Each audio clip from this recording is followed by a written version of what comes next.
ചാനലിലേക്ക് എല്ലാവർക്കും സ്വാഗതം. നമ്മളിന്ന് പറയാൻ പോണത് അമ്മമാർ സുന്ദരിമാരായി കഴിഞ്ഞാൽ ആൺകുട്ടികളുണ്ടെങ്കിൽ അവർക്ക് വലിയ ഭാര്യയാണ്. അമ്മ അതിൻ്റെ കഥയാണ് നമ്മളിന്ന് പറയാൻ പോണത്. അപ്പോൾ ഇവൻ്റെ അമ്മയ്ക്ക് നല്ല സൗന്ദര്യമുണ്ട്. ഇവൻ അമ്മേരെ കൂടെ പോകുമ്പോൾ തന്നെ ഇവൻ്റെ അമ്മേനെ പല വായി നോക്കുന്നതും അതുപോലെ തന്നെ വയസ്സന്മാർ പഞ്ചാര ഒലിപ്പിക്കുന്നതും ചില വയസ്സന്മാരെ ഈ സൈഡിൽ കൂടെയൊക്കെ വെള്ളം ഒലിക്കുന്നതും പല ആൾക്കാർ അമ്മയുടെ പിന്നാലെ നടക്കുന്നതും അമ്മയുടെ ബാക്ക് ഭാഗം കാണാൻ നടക്കുന്നതും ഫ്രണ്ട് ഭാഗം നടക്കുന്നതും ഒക്കെ ഇപ്പം കാണാറുണ്ട്. ഇതൊക്കെ കാണുമ്പോൾ ഒരു ഭയങ്കര വിഷമമാണ് മനസ്സിൽ. പക്ഷെ അമ്മയ്ക്ക് ആരുടെ മുഖത്താച്ചെങ്കിൽ അമ്മയുടെ മുഖത്ത് ഭയങ്കര സന്തോഷമാണ്. എത്ര ആൾ നോക്കിയാലും എത്ര ആൾ കണ്ടാലും അത് അമ്മയ്ക്ക് ഒരുപാട് സന്തോഷമാണ്. അമ്മ കൂടുതൽ മേക്കപ്പ് ചെയ്ത് കൂടുതൽ സൗന്ദര്യമായിട്ട് കൂടുതൽ സാരിയൊക്കെ സെക്സി ആയിട്ട് വളരെ ഓരോ ഭാഗങ്ങളും പോക്കുകളും മറ്റുള്ള സാധനങ്ങളൊക്കെ ഒരുപാട് കാണുന്ന രീതിയിൽ ടൈറ്റായിട്ടൊക്കെ അമ്മ ഈ സാരി എടുക്കും. അത് കാണുമ്പോൾ ഇവന് അതിനേക്കാളും വിഷമമാണ്. പക്ഷേ ഇവൻ്റെ കൂടെ കൂട്ടുകൂടാനായിട്ട് ഒരുപാട് ആൾക്കാർ വരും. എന്ന് വെച്ചിട്ടുണ്ടെങ്കിൽ കൂട്ടുകൂടിയാലല്ലോ അവൻ്റെ വീട്ടിൽ കയറി പറ്റാനോ അമ്മോട് സംസാരിക്കാനൊക്കെ പറ്റുള്ളൂ എന്ന് വിചാരിച്ചിട്ടാണ് ഈ കൂട്ടുകാരന്മാർ ഇവൻ്റെ കൂടെ അടുത്ത് കൂട്ടുന്നത്. പക്ഷേ ഇവനാന്ന് വെച്ചിട്ടുണ്ടെങ്കിൽ ആരായിട്ടും വലിയ ബന്ധമൊന്നുമില്ല. കാരണം എന്ന് വെച്ചിട്ടുണ്ടെങ്കിൽ ഇതൊക്കെ എന്തുകൊണ്ടാണ് എന്നുള്ളത് ഇവന് വ്യക്തമായിട്ട് അറിയാം. ഇവൻ്റെ അച്ഛനാണെന്നുണ്ടെങ്കിൽ ദുബായിലാണ്. അപ്പോൾ അതുകൊണ്ട് അമ്മയ്ക്ക് അതിനുള്ളൊരു കടി ഉണ്ടാവുന്നു ഇവന് മനസ്സിലായിട്ടുണ്ട്. അതുകൊണ്ട് അങ്ങനെ ഇരിക്കുന്ന സമയത്താണ് രണ്ട് കൂട്ടുകാരും എൻ്റെ ചെറുപ്പത്തിലുള്ള കൂട്ടുകാരാണ്. അവർ ഇവനായിട്ട് എപ്പോഴും നല്ല പരിചയമുണ്ട്. ഇവനായിട്ട് എപ്പോഴും എൻ്റെ കൂടെ വരും, വീട്ടിലേക്ക് വരും, അമ്മയായിട്ട് സംസാരിക്കും. അമ്മയ്ക്ക് അവരെ ഇഷ്ടമാണ്, അമ്മയായിട്ട് സംസാരിക്കാറുണ്ട്. അങ്ങനെ അവരായിട്ട് മാത്രം ഒരു ബന്ധമുള്ളൂ. അങ്ങനെയാണ് അവൻ്റെ വീടിൻ്റെ അടുത്ത് വലിയൊരു പൂരം നടക്കണം. ആ പൂരത്തിലേക്ക് ഇവർ അമ്മയും മോനും കൂടി പോകണം. അപ്പം അന്ന് ആ പൂരത്തിൽ ചെല്ലുമ്പോൾ ഒരുപാട് ആൾക്കാരെ ലുക്ക് ഇവർക്ക് കിട്ടുന്നുണ്ട്. അമ്മേനെയാണ് എല്ലാവരും നോക്കുന്നത്. അങ്ങനെ നിൽക്കുമ്പോൾ ഇവനൊരു ഫോൺ വരും. അപ്പോൾ ഇവന് ഫോൺ എൻ്റെ കൂട്ടുകാർ രണ്ടുപേരാണ്. നീ എവിടെയാണ്ടാ? അപ്പോൾ പറഞ്ഞ് ഞാൻ അമ്പലത്തിൻ്റെ ഇടത്തെ സൈഡിൽ ഞാനും എൻ്റെ അമ്മയും നിൽക്കുന്നുണ്ട്. അന്ന് നീ അവിടെ നിൽക്കുക, ഞാനങ്ങോട്ട് വരാമെന്ന് പറഞ്ഞിട്ട് രണ്ട് കൂട്ടുകാരും കൂടി വന്നു. അപ്പോൾ ഒരു 3 പേരും കൂടി ഇന്ന് പൂരം കാണാം.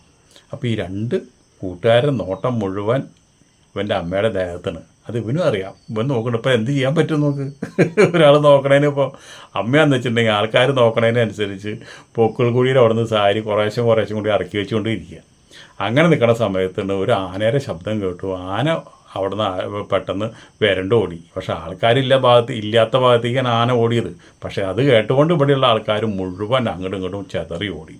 കുറച്ച് കഴിഞ്ഞപ്പോൾ അവൻ മാത്രം ഒറ്റയ്ക്കായി. അമ്മേനെയും കാണാനില്ല, കൂട്ടുകാരെയും കാണാനില്ല. അങ്ങനെ അപ്പോഴേക്കും ദേവസ്വത്തിൻ്റെ ആൾക്കാരൊക്കെ പിന്നെ വിളിച്ചുകൊണ്ടുപോയി അവിടെ ഇട്ട് ടേബിളിൽ കൊണ്ട് കിടത്തി. അപ്പോൾ അങ്ങനെ നിൽക്കുമ്പോൾ അമ്മേനെ നോക്കുക. അങ്ങനെ നിൽക്കുമ്പോൾ ഇനി അമ്മ അവനെ വിളിച്ചിട്ട് ഓടി വരുന്നു. അമ്മയും ഇവൻ്റെ കൂട്ടുകാരും കൂടി ഓടി വന്നു. നോക്കിയപ്പോൾ പിന്നെ അവർക്കൊന്നും സംഭവിച്ചിട്ടില്ല. പക്ഷേ ഇവനാണെന്നുണ്ടെങ്കിൽ ഓടുമ്പോൾ വീണിട്ട് കാലുമ്പോൾ ആൾക്കാർ ചവിട്ടി കുത്തിയിട്ട് കാലിൻ്റെ പണി കഴുകിയിരിക്കുക. കാല് സ്വല്പം ഒടിഞ്ഞു. അപ്പോൾ അവനെ നേരിട്ട് ആശുപത്രിയിൽ കൊണ്ടുപോയി കാലൊക്കെ പ്ലാസ്റ്റർ ഇട്ട് വീട്ടിലേക്ക് കൊണ്ടുവന്നു. രണ്ടാളെ സഹായം ഇല്ലാണ്ട് മൂപ്പർക്ക് ബാത്റൂമിൽ പോകാനും മറ്റുള്ള കാര്യങ്ങൾക്കും ഒന്നും പറ്റില്ല. ആ സ്ഥിതിയായി.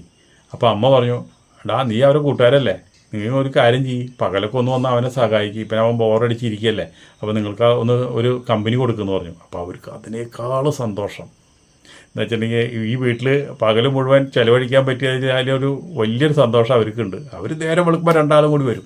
രണ്ടാളും കൂടി വന്നു കഴിഞ്ഞാൽ ഒരാൾ ഇവനെ തൂറാൻ കൊണ്ടുപോകണം, മൂത്രമൊഴിക്കാൻ കൊണ്ടുപോകണം, ഇവനെ തുടയ്ക്കുന്നു, ഇവനെ കുളിപ്പിക്കുന്നു, ഇവന് ഭക്ഷണം കൊടുക്കണം. ഇവന് വെച്ചാൽ വലിയ സന്തോഷമായി. അത് ഇത്രയും കൂട്ടുകാരന്മാർ ഇത്രയും ആത്മാർത്ഥമായിട്ട് നിൽക്കണം. ഇവരെ ആത്മാർത്ഥമായിട്ട് നിൽക്കണമെന്നല്ല, അമ്മേനെ കാണാൻ വേണ്ടിയിട്ടാണ്. അപ്പോൾ ഇവരെന്താ വെച്ചിട്ടുണ്ടെങ്കിൽ അമ്മ പുറത്ത് പോകുന്ന ഡ്രസ്സെല്ലാം അകത്തുണ്ട്. ഇവിടെ വെറ്റിക്കോട്ടും തേങ്ങയും വാങ്ങിയിട്ടാണ് നടക്കുന്നത്.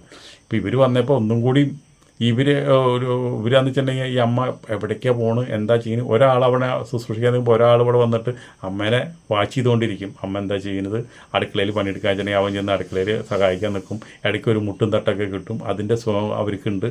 അങ്ങനെ ഉച്ചക്കലത്തെ ഭക്ഷണമൊക്കെ ഇവരിങ്ങനെ ഒരാൾ ചെന്ന് എല്ലാ കാര്യങ്ങളും ചെയ്യും. അവന് കിച്ചൻ്റെ പണികൾ നല്ല പരിചയമാണ്. അപ്പോൾ അവനാണ് കിച്ചൻ്റെ പണികൾ അവ ഏറ്റെടുത്തു, അമ്മയും കൂടി ഏറ്റെടുത്തു. അതുപോലെ തന്നെ മുകളിലത്തെ പിന്നെ ശുശ്രൂഷകളും കാര്യങ്ങളൊക്കെ ഒരു കൂട്ടുകാരൻ ഏറ്റെടുത്തു. അങ്ങനെ ഇവർ രണ്ടുപേരും കൂട്ടുകാരന്മാർ രണ്ടുപേരും ഭയങ്കര ഹാപ്പി. അവന് ഹാപ്പി. എന്തായാലും പിന്നെ ഇത്ര അടുത്ത കൂട്ടുകാരന്മാരല്ലേ, ഇവരങ്ങനെ അമ്മേനെ അങ്ങനെ ഒരു കണ്ണുകൊണ്ട് കാണുമോ അല്ലെങ്കിൽ അമ്മേനെ അങ്ങനെ ചെയ്യുമോ എന്നൊന്നും അവർക്ക് ഇവനൊരു ചിന്തയൊന്നുമില്ല. അങ്ങനെ ഒരു ദിവസം കാലത്ത് അമ്മ അമ്പലത്തിൽ പോകാമെന്ന് പറഞ്ഞ് പോയി. അപ്പോൾ ശരിയെന്ന് പറഞ്ഞു. അങ്ങനെ അമ്പലത്തിൽ പോകാമെന്ന് പറഞ്ഞാൽ അമ്മേനെ ഇതുവരെ കാണാനില്ല, ഈ കൂട്ടുകാരും കാണാനില്ല. അവരും വരാമെന്ന് പറഞ്ഞിട്ട് അവരും കാണാനില്ല. അപ്പോൾ അവൻ്റെ എന്താണെന്ന് വെച്ചാൽ അമ്മേരെ ഫോണിലേക്ക് വിളിച്ചു. അപ്പോൾ അമ്മേരെ ഫോൺ സ്വിച്ച് ഓഫാണ്. അപ്പോൾ മനസ്സിലായി അമ്മ അമ്പലത്തിൻ്റെ ഉള്ളിലായിരിക്കും. ചിലപ്പോൾ വല്ല പ്രത്യേക പൂജയോ കാര്യങ്ങളോ വല്ല ഭജനയോ കാര്യങ്ങളൊക്കെ ഉണ്ടായിരിക്കും, അതായിരിക്കും എന്ന് വിചാരിച്ചു. അങ്ങനെ അമ്മേരെ ഫോണിൽ നിന്ന് മാറ്റിയിട്ട് ഇവൻ്റെ കൂട്ടുകാരെ ഫോണിൽ നിന്ന് വിളിച്ചു. കൂട്ടുകാരെ ഫോണിൽ നിന്ന് വിളിച്ചപ്പോൾ അവർ റിങ് ചെയ്യുന്നുണ്ട്. പക്ഷേ ആ റിങ് ചെയ്യുന്ന ശബ്ദം ഇവൻ്റെ റൂമിൽ കേൾക്കാം. അപ്പോൾ ഇവൻ്റെ കൂട്ടുകാർ ഈ വീട്ടിലുണ്ടെന്ന് അവന് മനസ്സിലായി.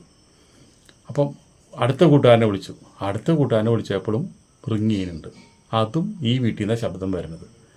അപ്പോൾ ഇവനാച്ചെങ്കിൽ നടക്കാനോ എണിക്കാനോ പിടിക്കാനോ ഒന്നിനും പറ്റില്ല. കാലം അത്ര ഡാമേജ് ആയിരിക്കണം. അപ്പോൾ അതുകൊണ്ട് ഇവൻ കൂട്ടുകാരന്മാർ അപ്പോൾ ചോട്ടിൽ വന്നിട്ടുണ്ടാവുമോ എന്നൊരു സംശയം. അങ്ങനെ കുറേ കഴിഞ്ഞപ്പോൾ അമ്മ റൂമിലേക്ക് വന്നു. അപ്പോൾ അമ്മ നടക്കുമ്പോൾ ഒരു ചെറിയൊരു ഇളക്കുണ്ട്, പതുക്കെ നടക്കണത്. അപ്പോൾ ചോദിച്ചു, അമ്മ കാലത്ത് പോയതാണല്ലോ അമ്പലത്തിൽ, എന്താ ഇത്ര നേരം വയ്യെന്ന് ചോദിച്ചു. അപ്പോൾ പറഞ്ഞു, അതേ കുറച്ച് പൂജയും കാര്യങ്ങളൊക്കെ ഉണ്ടായിരുന്നു. അത് കഴിഞ്ഞിട്ട് ഞാൻ ആ ഭാസ്കരൻ്റെ വീട്ടിലൊന്ന് കയറി, അവിടെ കുറച്ച് നേരം നിന്ന് വർത്തമാനം പറഞ്ഞു, ഇതിൻ്റെ കാര്യങ്ങളൊക്കെ പറഞ്ഞു. അങ്ങനെ അവിടെ നേരം പോയി എന്ന് പറഞ്ഞു. അല്ല അമ്മ എന്തെങ്ങനെ വേച്ച് നടക്കണത്? അല്ല, ഞാൻ വരും വഴിക്ക് എൻ്റെ കാല് തട്ടി ഒന്ന് വീണു ഞാൻ, അത് കാരണം കാലിൻ്റെ ഒരു പ്രശ്നമാണെന്ന് പറഞ്ഞു. അപ്പോൾ ചോദിച്ചു, അവന്മാർ വിളിച്ചിട്ട് കാണാനില്ലല്ലോ എന്ന് പറഞ്ഞു. ഇനി അവന്മാർ വേണമെന്നില്ല നമുക്ക്, ഞാൻ നിനക്ക് നാളെ തൊട്ട് ഒരു ഓണേഴ്സിനെ ശരിയാക്കി തരാം, അവന്മാർ ഇനി വരില്ല എന്ന് പറഞ്ഞ് പോയി എന്ന് പറഞ്ഞു. അപ്പോൾ പിന്നെ ആകെ സംശയമായി. അവന്മാരാച്ച ഫോൺ എടുത്തിട്ട് വിളിച്ചിട്ട് എടുക്കുന്നുമില്ല. അപ്പോൾ യഥാർത്ഥത്തിൽ സംഭവിച്ചത് എന്താണെന്ന് വെച്ചിട്ടുണ്ടെങ്കിൽ ഇവൻ്റെ അമ്മ അമ്പലത്തിൽ നിന്ന് പോയി വന്നു. അപ്പോൾ ഇവർ രണ്ടുപേരും ചോട്ടിലുണ്ടാകുന്നു. അങ്ങനെ ഇവർ രണ്ടുപേരും എന്തുണ്ടായി വെച്ചിട്ടുണ്ടെങ്കിൽ ഈ അമ്മയായിട്ട് ഇവർ രണ്ടുപേരും ബന്ധപ്പെടാനായിട്ട് ഇവർക്ക് ഒരു ഭയം, പെട്ടെന്ന് പരിപാടിക്ക് ചോദിക്കാനും മറ്റുള്ള കാര്യങ്ങൾക്ക് ഒരു പേടി. അതിനപ്പോൾ അടുക്കളയിൽ ജോലി ചെയ്യുന്നവൻ എന്തുണ്ടായെന്ന് വെച്ചിട്ടുണ്ടെങ്കിൽ അമ്മ അമ്പലത്തിൽ പോയി വരുന്നതും കാത്ത് അവൻ ഉറക്കഗുളിക ഇട്ടിട്ട് വെച്ചിട്ടുണ്ടായിരുന്നു ജ്യൂസിൽ. വന്ന വഴിക്ക് വെയിലത്ത് നിന്ന് വരുന്നല്ലേ, അമ്മ ജ്യൂസ് കുടിച്ചാന്ന് പറഞ്ഞ് ജ്യൂസ് കൊടുത്തു. ജ്യൂസ് കുടിച്ചതോട് കൂടിയിട്ട് അമ്മ ആകെ തകടം പറഞ്ഞു. അപ്പോൾ അമ്മേനെ അങ്ങനെ എടുത്ത് കൊണ്ടുപോയിട്ട് ഇവർ ബെഡ്റൂമിൽ കിടത്തിയിട്ട് അപ്പോൾ അമ്മയ്ക്ക് ഇതൊക്കെ ഈ കിടന്നാലും ഉറങ്ങിയാലും അപ്പോൾ നമ്മൾക്കൊരു മരുന്ന് കഴിച്ചാലും നമ്മുടെ ശരീരത്തിൽ നടക്കുന്ന കാര്യങ്ങളൊക്കെ അമ്മയ്ക്ക് മനസ്സിലാവുന്നുണ്ട്. ഇവർ രണ്ടുപേരും പരിപാടി ചെയ്യാമെന്ന് മനസ്സിലാവുന്നുണ്ട്. ഇവർ രണ്ടുപേരും മാറി പരിപാടി ചെയ്യുക. ശരിക്കും ഒരു പിള്ളേരായ കാരണം ഇവർക്ക് ശരിക്കുള്ള പരിപാടി ശരിക്കും അറിയാത്ത കാരണം കാലുമിലൊക്കെ ചവിട്ടി നിന്നിട്ടാണ് ഇവർ പരിപാടി ചെയ്യുന്നത്. അങ്ങനെ ഒരു രണ്ടുപേരും മാറി പരിപാടി ചെയ്തു. അപ്പോൾ നമ്മളിപ്പോൾ ഉറക്കത്തിലായാലും അതുപോലെ തന്നെ നമ്മളിപ്പോൾ മയക്കത്തിലായാലും നമ്മൾക്ക് അങ്ങനെ ഒരു പരിപാടി നടക്കുമ്പോൾ നമ്മൾ ആസ്വദിക്കുകയും ചെയ്യും, അതുപോലെ തന്നെ നമ്മളതിൽ എൻജോയ് ചെയ്യുകയും ചെയ്യും. അമ്മ അതിൽ രണ്ടിലും എൻജോയ് ചെയ്തു. പക്ഷെ എന്നിരുന്നാലും അമ്മയ്ക്ക് ഇനി ഇവരെ മുഖത്ത് നോക്കാനോ അവർക്ക് അമ്മയുടെ മുഖത്ത് നോക്കാനോ പറ്റാത്ത സ്ഥിതിയായി. അത് കഴിഞ്ഞ് ഒരു പരിപാടി കഴിഞ്ഞ് പറഞ്ഞു അങ്ങനെ സംഭവിച്ചു പോയി. അപ്പോൾ ഇതിൻ്റെ മയക്കൊക്കെ കഴിഞ്ഞപ്പോൾ അമ്മ പറഞ്ഞു അത് കുഴപ്പമില്ല, അപ്പോൾ എന്തായാലും ചെയ്തു പോയ കാര്യം നമുക്ക് രണ്ടുപേർക്കും തിരിച്ചെടുക്കാൻ പറ്റില്ലോ. അതുകൊണ്ട് ഈ നാളെ മുതൽ നിങ്ങളിനി എൻ്റെ മകനെ നോക്കാൻ വരണ്ട, നിങ്ങളെ മുമ്പിൽ ഫേസ് ചെയ്യാൻ എനിക്ക് ബുദ്ധിമുട്ടാണ്, നിങ്ങൾക്ക് എന്നെ ഫേസ് ചെയ്യാനും ബുദ്ധിമുട്ടാണ്. അപ്പോൾ അതുകൊണ്ട് ഇത് നമ്മുടെ 3 പേരുടെ പേര് മനസ്സിലിരുന്നോട്ടെ, ഇത് ആരോടും അറിയണ്ട, എൻ്റെ ഭർത്താവ് അറിയണ്ട, എൻ്റെ മോനെ അറിയണ്ട എന്ന് പറഞ്ഞുകൊണ്ട് ആ ഭാഗം അവിടെ ക്ലോസ് ചെയ്യുക ചെയ്ത അമ്മ. അപ്പം നമ്മളൊക്കെ ചിന്തിക്കേണ്ടത് എന്താണെന്ന് വെച്ചിട്ടുണ്ടെങ്കിൽ എത്ര കൂട്ടുകാരന്മാരായാലും എത്ര അടുത്ത ആൾക്കാരായാലും നമ്മുടെ വീട്ടിലേക്ക് അടുക്കളയിലേക്ക് കയറി നിരങ്ങുന്ന ഒരു കൂട്ടുകാർ നമ്മൾ വീട്ടിലേക്ക് അടുക്കളയിലേക്ക് കയറ്റാണ്ടിരിക്കുക. അവർ വരുന്നുണ്ടെങ്കിൽ എന്തെങ്കിലും കണ്ടോ എന്തെങ്കിലും പരിപാടിക്കോ അല്ലെങ്കിൽ എന്തെങ്കിലും നിങ്ങളുടെ എന്തെങ്കിലും കവർന്നെടുക്കാനോ ആയിരിക്കും വരുന്നുണ്ടാവുക.